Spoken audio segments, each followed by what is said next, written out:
आज आपण सर्वजण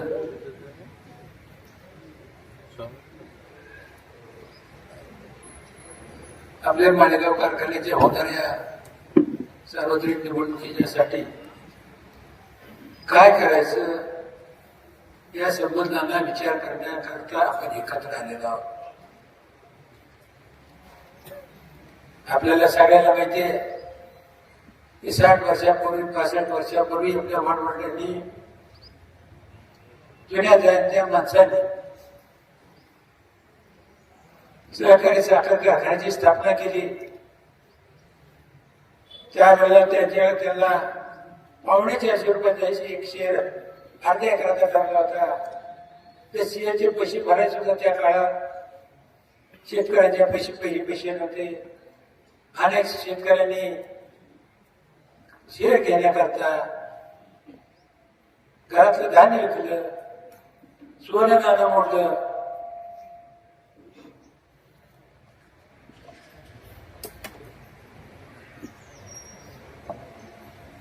कर्ज काढलं, पावण्याकडून पैसे आणले आणि अशा पद्धतीनं हा माळेगाव कारखाना आपल्या पुतळ्या माणसाने सुरू केला. कोणासाठी केला? पुढच्या पिढीला त्याचा फायदा व्हावा. आपण सगळे म्हणजे शेतकरी आहोत. शेतकरी आपला व्यवसाय आहे आणि या शेतीमध्ये 2 पैसे मिळवायचे असतील आणि त्यातला आपला हा साखर कारखाना उसाचा धंदा आहे. 60 वर्षामध्ये कारखानदारीमध्ये अनेक स्थित्यंतर झाली. कारखाने मोठे झाले, डिस्लरी प्रकल्प सुरू झाले, कोजेचे प्रकल्प सुरू झाले, इतरांचे प्रकल्प सुरू झाले. बघ्यापासून पदार्थ करण्याचे प्रकल्प सुरू झाले आणि अशा पद्धतीनं आपल्या सहकारी साखर कारखान्यामध्ये परिवर्तन होत गेलं की त्यातून अधिकचे 2 पैसे मिळाले. त्याच पद्धतीने आपल्या कारखान्याने सगळ्या गोष्टी करायचा प्रयत्न केलाय. 1000 टनाचा कारखाना 1500 झाला, 2000 झाला, 2500 झाला, 4000 झाला, 7500 झाला. सगळ्या ठिकाणी चालतोय.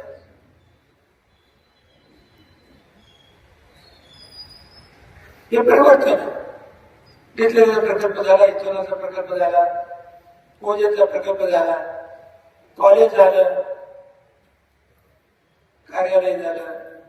आपल्या सर्व सभासदांना त्याची सोय झाली.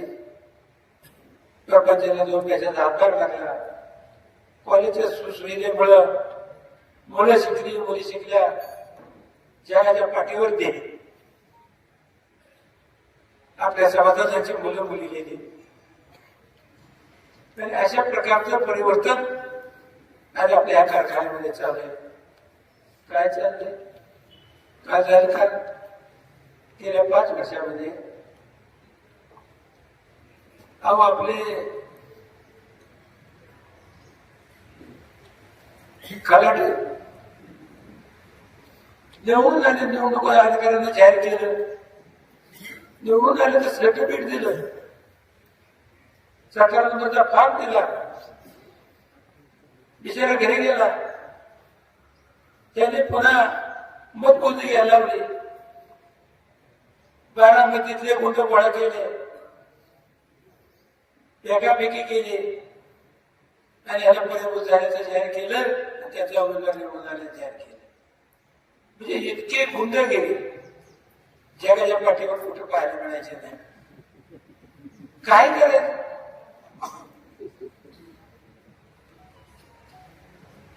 तुम्ही लोकशाहीच्या मार्गाने या ना, निवडून कोणतं कोणतं 12,500 मतदान झालं.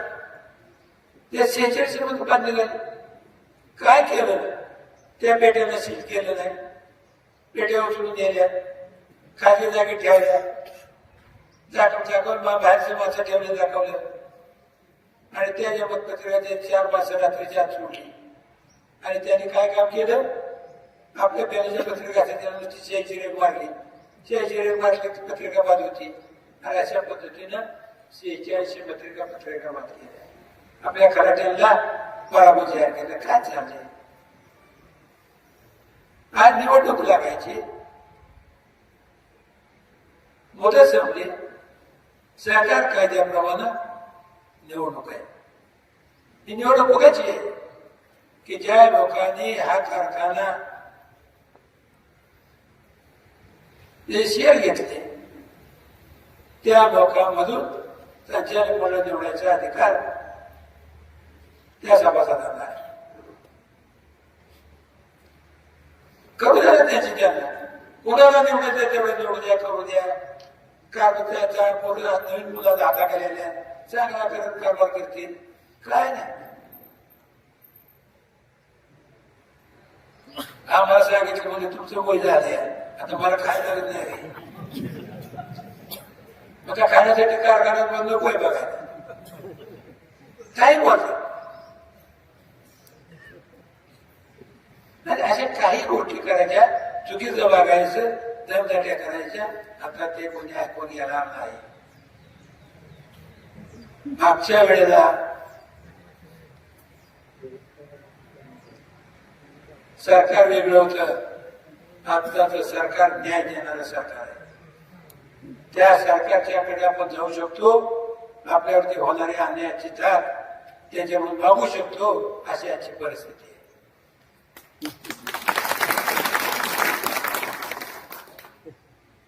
काय घाबरायचं कारण? आता काय लोकांनी सांगितलं म्हणजे सगळे याद्या चालल्या, सोसायटी थकबाकी याद्या चालल्या. आता भारतात काय कोणाच ठेवून नसतात. त्यानंतर कोणाचं साहेब पण त्याच्या याद्या चालल्यात, बाकीचं काही इतर आहे त्याच्या याद्या चालल्यात. त्याला बोलायचं दम द्यायचा. कोण कुठं कामाला यायची याद्या चालल्या. गेल्या मागच्या इलेक्शनला आमचे सर आहेत येसगर सर, त्यांचे जावई आसामला कलेक्टर होते.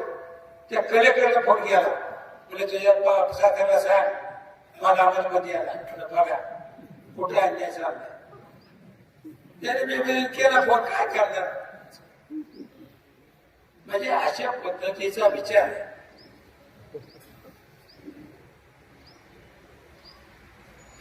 ज्या संस्थेचा जो सभासद आहे त्या सभासदाला त्या संस्थेचं भलं वाईट करण्याचा अधिकार आहे.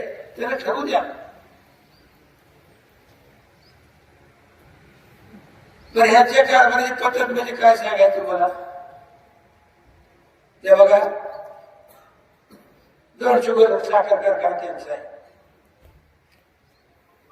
छत्रपती कारखाना त्यांच्या अधिपतीखाली चालतो. तो 2 शुगर कारखाना 2,500 चालत असताना तो 7,500 झाला.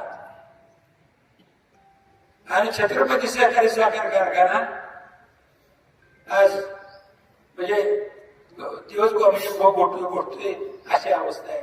दोन्हीकडे हेच आहे. काय यांचा तुमच्या आमच्याबद्दल प्रेम मला सांगा. काय यांना नैतिकाधिकार आहे आमच्या प्रपंचावरती बोलायचा? कितीतरी गोष्टी आहेत. आणि हे जे चालले हे अतिशय चुकीचं चाललंय. हे आपण थांबवलं पाहिजे. हे आपण नाही थांबवलं तर अडचण होईल.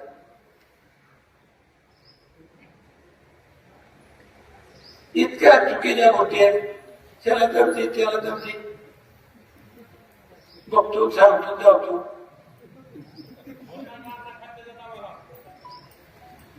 बघा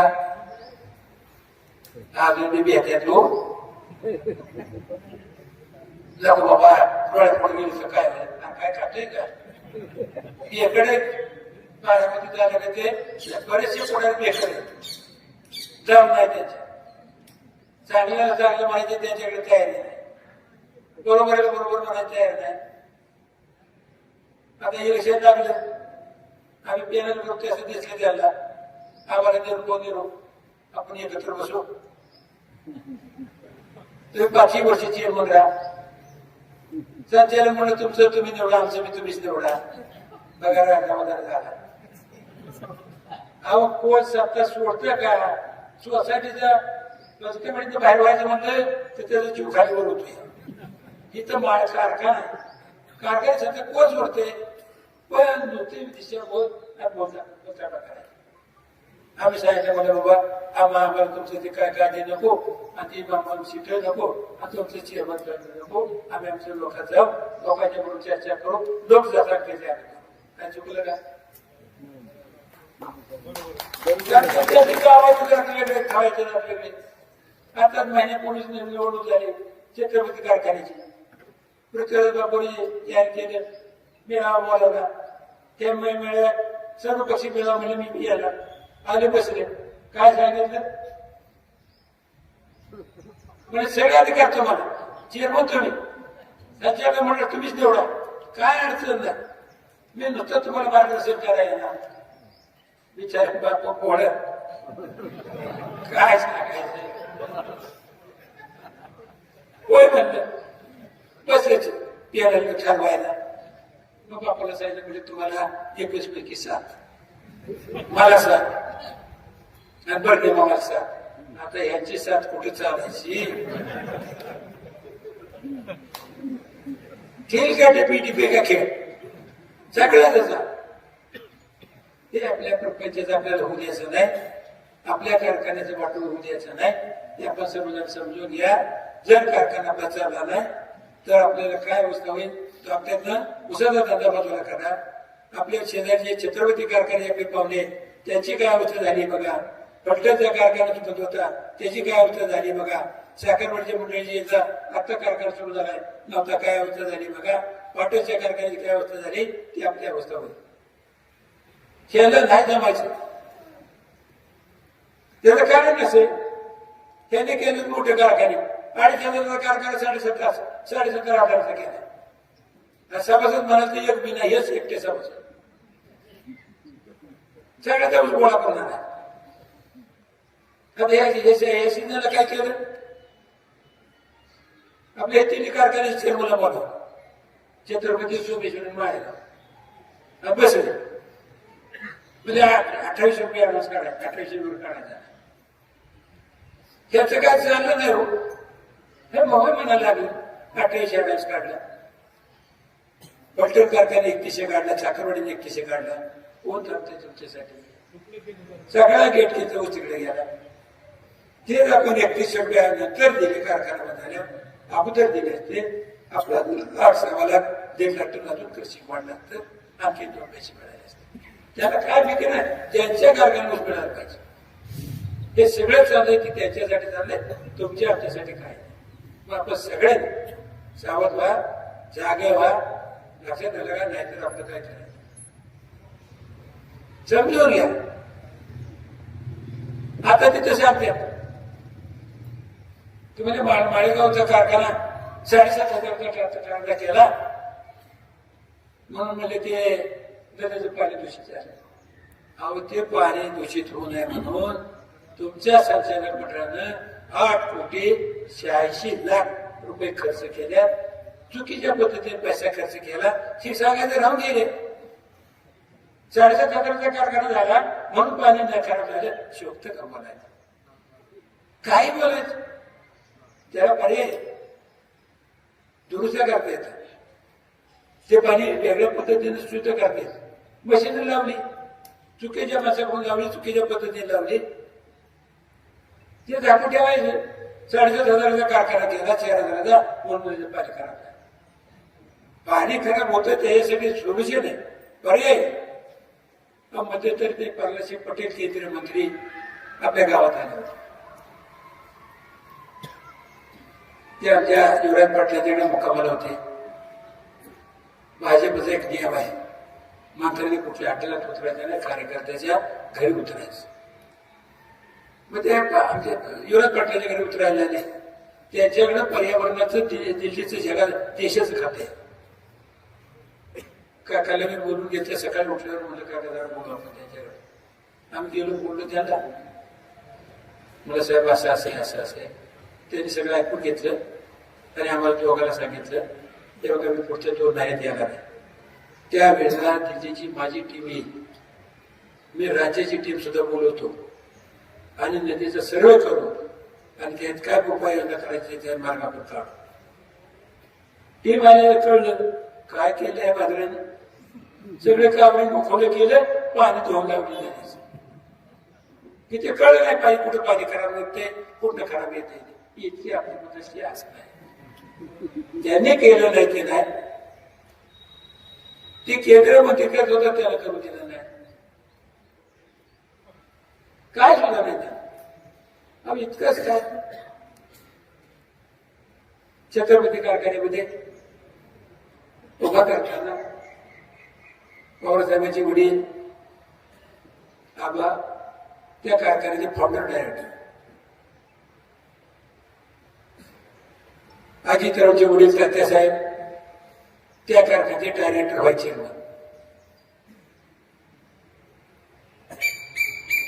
अजितरावचे दुसरे दुसरे आप्पासाहेब त्या कारखान्याचे डायरेक्टर चेअरमन आणि एमडी. आजीराव त्या कारखान्याचे डायरेक्टर.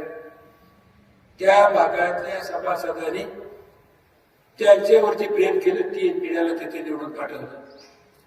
काय केलं, कारखान्याची वाटला. काय झालं तुमच्या सुतक नाही, तुमच्याबद्दल काही नाही, आपण सावध व्हा. आपल्या मुलाबाळाच्या प्रपंचाचं बघा, नाही तर काय करा नाही. आम्ही अनेक जणांना म्हणतो, अहो 67 सालापासून बारामती तालुका तुमच्या पाठीशी आहे, तुम्हाला मत देतो. पहिल्या इलेक्शनला मत दिलं, तुम्ही आमदार झाला, मंत्री झाला, राज्यात गेला, पुढे आले, कोणी दिल्लीला गेलं, कोणी मुंबईला आलं. त्या 2 लोकांनी तुम्हाला भरभरून मतं दिली. त्या मताचा कोणी पैसा मागितला का? त्या मताबद्दल त्याला जेवण मागितलं का? त्या मताला जाताना वाहन मागे जाऊ, जाण्याचा खर्च मागितला हो. प्रत्येक सभासद पदाच्या खर्चाला आला, पदाच्या घेणं आला, मग त्यांना दिले, मोठे केले. त्यांनी कसं वागायला पाहिजे की ज्या सभासदाने आम्हाला मोठं केलं त्याची जाणीव ठेवायला पाहिजे. काय जाणीव आहे? तुमच्या कच्च्या बच्च्याच्या तोडचा घास काढून घ्यायला नाही. छत्रपती कारखान्यामध्ये अडचण झाला, आज माळेगाव अडचण येते. त्याने आता पत्रकार परिषद सांगितलं, म्हणजे असं असे आम्ही आकडेवारी तुम्हाला सगळी देणार आहे, आम्हाला थोडंफार कळतंय. किती खोटं बोलायचं. आता तुम्ही मला सांगा, माळेगाव कारखाना 60 वर्ष झाली, कधी पतसंस्थेचं कर्ज काढलं नाही. बघा, माणूस कर्ज खाजगी सावकाराचं केव्हा काढतो? सोसायटीचं कर्ज मिळायचं थांबलं तर बाकीदार झाला, राष्ट्रीय बँकेकडे जातो, तिकडे थकबाकीदार थांबलं मी तो खाजगी सावकाराकडे जातो का नाही? तसं त्याच जिल्हा बँकेत पैसे देणार, राष्ट्रीय बँका पैसे देणार, म्हणून हे पतसंस्थेकडे पैसे मागायचे. म्हणजे काय, आपल्या कारखान्याची आपण वाढ किती पती वाढवली बघा.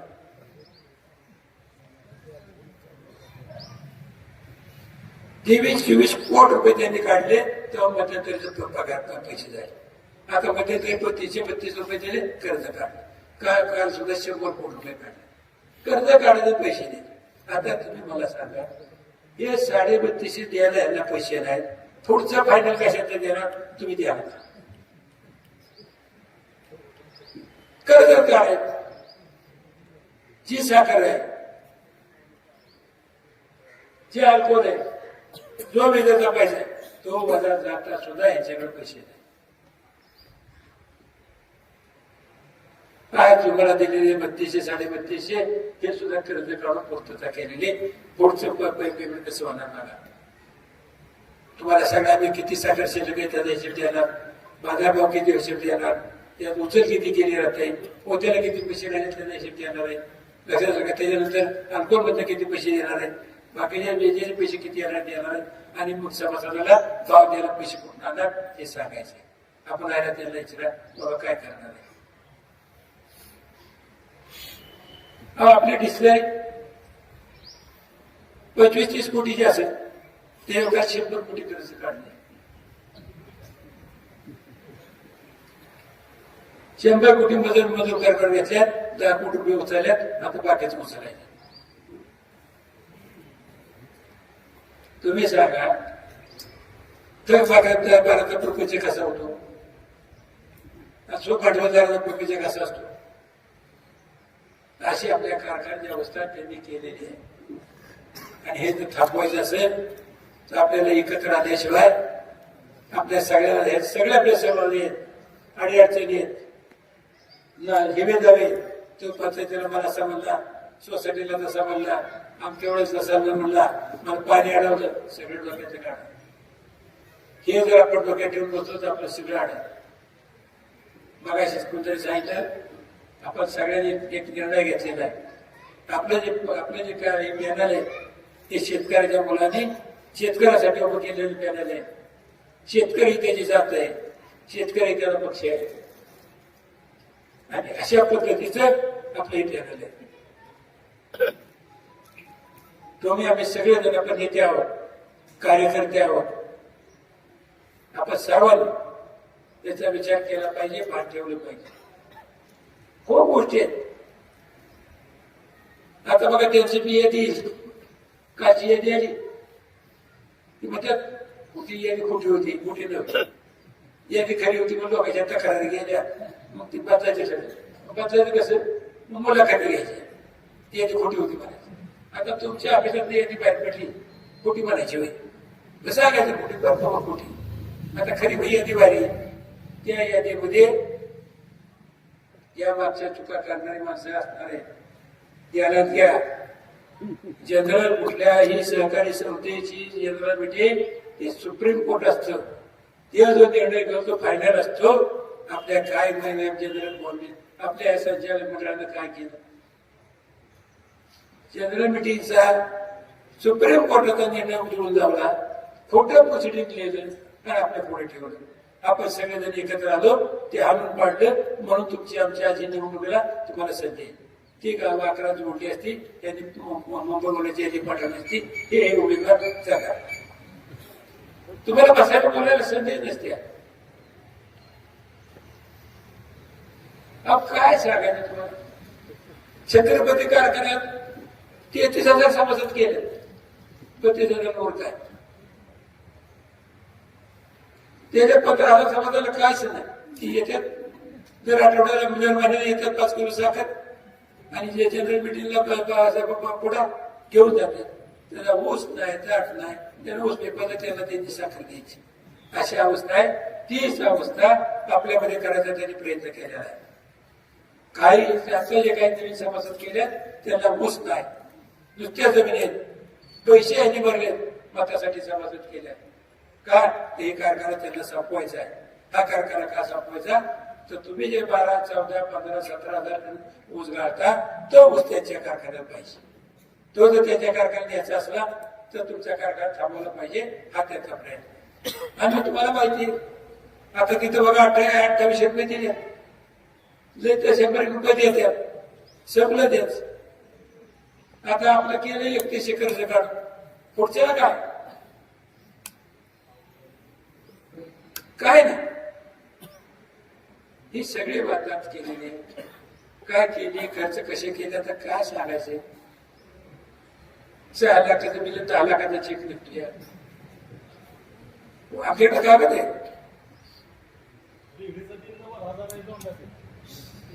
लक्षात आलं का. इतक्या गोष्टीत काय काय बोलायला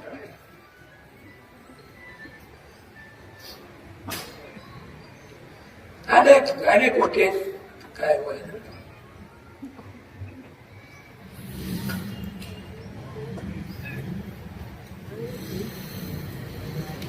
आणि अशा पद्धतीचा बरोबर आहे. आता तो एवढी घातला ना आपला, एक नंबरचा चुकीचा माणूस. त्याला 3 कारखाने बंद पाडले. पाट्याचा कारखाना ते तिथे चेअरमन असताना तेव्हा डायरेक्ट आपल्या एवढी असताना बंद पाडला. दुसऱ्या नंतर मधला कारखाना बंद पाडला. त्यानंतर बीडचा कारखाना त्यांनी बंद पाडला आणि ती पात्र आपल्या इथं आणली. 60-60 लाखाची म्हणजे लगेच करतोय.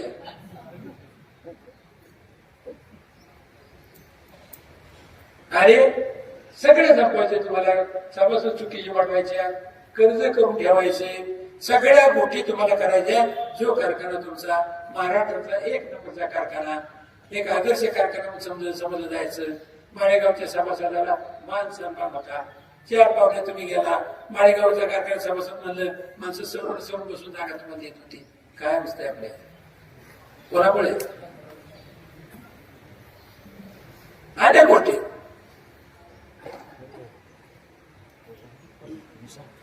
आता ही त्यांनी करून ठेवल्या बोजा फेडायच्या.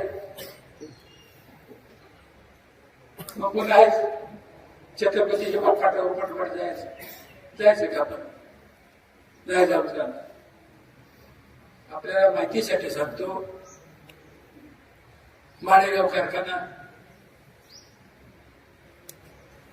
कितीतरी गोष्टी त्यांनी केल्या.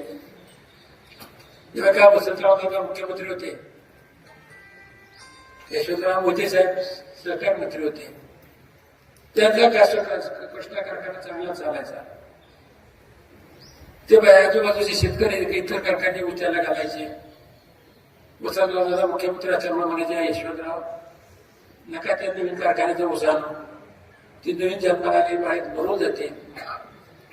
त्याने नुसतं म्हणायचं खाली ऊस तोडचा बसायची. मग त्यांनी झोनीचा कायदा केला. तो कायदा असा केला की दुसऱ्या कारखान्याच्या कार्यक्षेत्रात उसाळायचा असला तर त्या कारखान्याची परवानगी घ्यायला पाहिजे. आता कोण परवानगी देणार हो?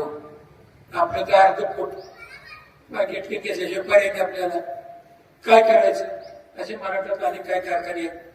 आम्ही मुंबईला साखर संघात मिटिंग झाली आणि 5-7 कारखाने चेअरमन आम्ही एकत्र आलो. त्यात कृष्णाकार म्हणजे आपल्या विखे पाटलांच्या कारखान्याचे चेअरमन होते, काळे साहेब होते, कोले साहेब होते, मुरकुडे साहेब होते, मी होतो, सगळे होतं. आमचं बसून ठरलं, तुला आता सरकार कधी आपला घ्यायचा, आपण कोर्टाचा ठरलं आमचं. म्हणजे 8 दिवसात बसू आपण निर्णय घेऊ. आम्ही 8 दिवसात मी मुंबईला गेलो, कोणीच नाही. मी फोन केले, मला बसायला ठरलं का? आमचं कॅन्सल झालं, आम्हाला फोन आलाय, आम्हाला काय करायचं. आता आपलं पोट जळतंय. आम्ही म्हणलं आपण नाही थांबायचं. मग आम्ही वकील रोडका सुरुवात केली. रामराजांनी आपल्याला मदत केली, आम्हाला एक वकील रोड दिले. आम्ही वकिलाच्याकडे गेलो, भेटलो. मला भाऊ आमचं असं असं आहे. ते म्हणजे आपण करू, नक्की यश देत. मग त्यांनी सांगितलं आम्हाला 2 पक्षकार द्या. ते 2 पक्षकार असे द्या की एक विधवा बाई आहे, तिच्या नावावर जमीन आहे, ऊस आहे, कुठं सभासद नाही. आणि एक असं खातं, एक असं पक्षकार द्या किंवा अपंगाचं खातं आहे, त्या खात्यात नावावर ऊस आहे आणि तो कुठे सभासद नाही. आम्ही 2 पक्षात दिली माणसं, वकीलपत्रावर सह्या दिल्या, ह्याच्यावर तरी सह्या दिल्या, प्रिंटवर सह्या दिल्या, केस चालू झाली. मित्रांनो, तो निकाल माळेगाव कारखान्यासारखा झाला. नेत्याला सहन झालं नाही. त्याने साखर संघाला सांगितलं सुप्रीम कोर्टात अपील करा. सुप्रीम कोर्टात अपील केलं, केस उभी राहिली. राज्याचा प्रश्न असल्यामुळे फुल बेंच पुढे 11 जजेस पुढे केस चालू झाली आपली. आणि त्या केसचा निकाल माळेगाव कारखान्यासारखा लागला. महाराष्ट्रातला ऊस पिकवणारा शेतकरी जे काय कारखान्याचे कारभारी असायचे, त्या दोन्हीमुळं ऊस कुठं बाहेर घालायला लागलं तर त्या विरोधकाला थांबवायचे, त्याच्या ऊसाचं नुकसान करायचं, एकच गाडी तोडाय पाठवायची, पेमेंट वेळ द्यायचं नाही, कुठं जातो येतो, अशी जी अवस्था होती. ती अवस्था या निकालामुळे सगळी संपली आणि महाराष्ट्रातला महाराष्ट्र शेतकरी मुक्त झाला. ज्याने पिकवलेला ऊस आहे त्या ऊस जेवढ्या त्या कारखान्यात नोंदला असेल तेवढाच घालायचा. त्यांनी बाकीचा कुठेही घालायला त्या कोर्टाने परवानगी दिली. सरकारला कायदा दुरुस्त करायला लागला आणि म्हणून आपली कारखान्याने जिवंत राहील. अनेक अडचणी आणि अशा अडचणीला माळेगावला तोड दिलेलं आहे. माळेगावला त्या सगळ्या गोष्टीमध्ये भाग घेतलेला आहे. तुम्हाला काय सांगायचं, आपली रिकव्हरी 11:15 तिकडची रिकव्हरी 13-13:30 कोल्हापूरच्या भागातली. मग ते आपण द्यायची इतका भाव द्यायचो. तिथला शेतकरी त्यांना विचारायचा, अरे त्याची 12 रिकव्हरी, 120 किलो साखर, आपली 120 किलो रिकव्हरी, 135 किलो साखर, 15 किलो साखर, त्यांचे पैसे कुठे? जागृती झाली. आज मराठीच्या सगळ्या मंडळीचं म्हणे माळेगाव कारखाना विरोधकाचा असावा, त्याने भाव दिला की बाकीच्या भाव द्यावा लागतो, आम्हाला पैसे मिळतील, ही जबाबदारी आपली आहे. आपलं भलं करून घ्यायचं, शेजाऱ्याचं भलं करायचं, त्याचा आशीर्वाद घ्यायचा, हे आपल्याला काम करायचं. आणि म्हणून मी आपल्याला सगळ्याला सांगेन, त्याचे दमदाटे येतात, निरोप येतात, आम्हाला तर रोजच निरोप या, आपण बसू कुठं बसता, याच्या मोठीच्या नादाला लागत, आपली बारीक मंडळी छोटी छोटी कुठं वाटून करून घ्यायचं. आम्ही म्हणलं बाबा आम्हाला माहितीसाठी सांगतो, ते मला चेअरमन करतात, 5 वर्ष चेअरमन, बाकीचं सगळं तुम्हाला, तरी मी त्याला नाही म्हणतो, मी तुमच्यात जा बसायचं म्हणतो. काय घडेल ते घडेल, मला दाखवता काय तालुक्यात एक माणूस चेअरमन होत असताना करणारा लक्षात राहता पण नाही. आपण 40-50 वर्ष, मी 65 वर्ष राजकारणात आहे, 65 वर्ष आपण लोकात राहिलो, लोकांची सेवा करत आलो, तीच सेवा आपल्याला टिकवायची. नाही तर माझ्या नाही का कोणी काढायचं बघा, पोळे सुटला असता, सोसायटी पोचवायला ना पोळे सुटली, कारखान्याला काय चेअरमन व्हायला काय झालं, काय करीत सांगा बरं मला. पण मला नको म्हणून सांगलं, तुमच्या बाबा ते सोडावली पोळी मला नको, मी आपल्या जनतेत राहील. आणि अशा पद्धतीनं आम्ही आपल्या त्यांना नकार दिलेला आहे. आपल्या भरोश्यावरती आपला कारखाना आपल्याला व्यवस्थित करायचा आहे, आपल्या कारखान्यातून आपल्या प्रपंचाला हातभार लागेल असं काम करायचंय. तरी झालेलं नुकसान भरून काढायचे, नवीन उद्योगधंदे उभे करायचे, नवीन प्रोडक्ट उभे करायचे आणि पुन्हा कारखान्याला आपल्याला प्राप्त करून द्यायचं काम करायचंय. एवढंच या किंमत सांगतो. म्हणून आपण कुणी त्यांनी किती जमता ठेवले अजिबात घेऊ नका. काय खातोय काय खातो आपण आता गटवाला शिका. आता आमचं आम्हाला तर मध्यात पावडा लावलं, मध्यात बारामध्ये नाव काढलं की आम्ही घाबरतोय. आणि तुम्ही त्याच्या घराच्या जर जाऊन पाडताय, मला आमचं भांडण तत्वाचं आहे. आम्ही कशी वेगळं करतो लोकांना, आपलं तत्वाचं भांडण चालू ठेवू. अनेक गोष्टी वेळ पडल्या सांगेल मी तुम्हाला, की कशा पद्धतीने लढवलं काय करतात. एक्सप्रेशन चालू आहे आपलं. आम्ही आमचं ते तुम्ही बँकेचा डायरेक्टर घेतला पाहिजे. 97व्या घटना दुरुस्तीमध्ये तो बँकेचा डायरेक्टर कारखाना घ्यायचं, ते कॅन्सल झालेलं आहे. त्याला म्हणजे बाबा काय करणार दाखवा, नाही आम्हाला आम्ही शासनाकडून घ्यायला पाहिजे. म्हणजे आम्ही घेणार नाही. म्हणजे तुमचं खातं बंद. माळेगाव कारखान्याचं खातं बंद केलं बँकेनं. पुणे जिल्हा मध्यवर्ती बँकेनं माळेगाव कारखान्याचं खातं बंद केलं. तुम्ही सांगा, चालू व्यवहार कारखाना चालला, रोज भाज्या म्हणजे 5-50 चेक व्यवहार बंद केला. आम्ही पकडलो नाही. आम्ही लगेच रायगड बँकेने प्रपोजल करायला गेलो, त्यांना कळालं. पुन्हा ते सांगवानं त्याचा तो काय इथं आहे ना, तो उघडे का मुसळे आला, मला तुम्हाला बोलावले आहे. काकाला म्हणजे बोला काकाला बोलायचं तुम्ही सगळे नाही. काका गेले आपले तर पडकीमध्ये पैसे द्या. आमची बँक आहे, आम्हाला पैसे द्यायला आम्हाला काय घ्यायला अडचण नाही. घेतले आपण पैसे. म्हणजे इतकी आडवण करायची प्रवृत्ती आहे. काय त्याला पडलं नाही. तेव्हा कधी एक्सप्रेशन करायला घेतले, मशिनरी काढली, फाउंडेशन फोडले, आज 26 लोक हायकोर्टात पाठवले. वाळेगावला उठले, एक्सप्रेशन थांबवा, वेगवेगळे टोळे पाठवले. आता इलेक्शन नाही म्हणून काय सांगत नाही, तर ते टोळ्याचे नाव सुद्धा देतो तुम्हाला. काय चाललंय, 8 लाख टन आपल्या समाजाचा मावळा कार्यक्षेत्रात आहे आणि तुम्ही ते बंद करता. तुम्ही सांगा ते एक्सप्रेशन थांबलं असतं, कशात काय करा तुम्ही चालवलं असतं. मशीनरी काढून टाका, फाउंडेशन फोडले, कसं केलं असतं. काय त्याला त्यांच्या पुढे काय नाही, त्यांचं म्हणजे फक्त त्याच. या सगळ्यात आपल्याला तोडण्याचं. आता काय माणसं म्हणतात, मी बोर्डात ते बघू काय तो योगायोगाने संबंध आला तर लयच मध्ये बघू काय काय त्याला घ्यायचंय. लक्षात आलं का, अशा पद्धतीचा कारभार त्यांचा आहे. त्या कारभाराला बळी पडायचं नाही, त्याच्या म्हणण्याला बळी पडायचं नाही. अनेक लोक येतात, मी असं आहे, मी तसं आहे, आमकाय काय बघा. अनेक पोराची मुलाला कामा लावले तुम्ही सांगा हे कारखाना अशा पद्धतीने चालत बंद पडला ते पोराच्या नोकरीचा काय कुठला उसका कुठला पगार कोण देणार आहे?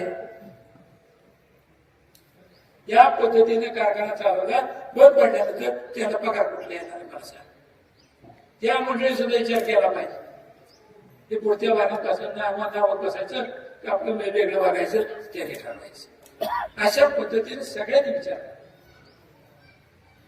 विचार करून निर्णय घ्या. एवढं त्या निमित्तानं सांगतो. अजून बरंच बोलायचंय. पुढच्या वेळेला थोडं बोलत जाऊ, थोडं बोलत जाऊ. त्याच्यात आपण बराच वेळ थांबलाय. जवळजवळ ते किती वाजले? 4:30 वाजल्या. 3-3.5 तास आपण जवळजवळ सगळेजण थांबला. मी आपल्या सर्वांच मनापासून आभार मानतो.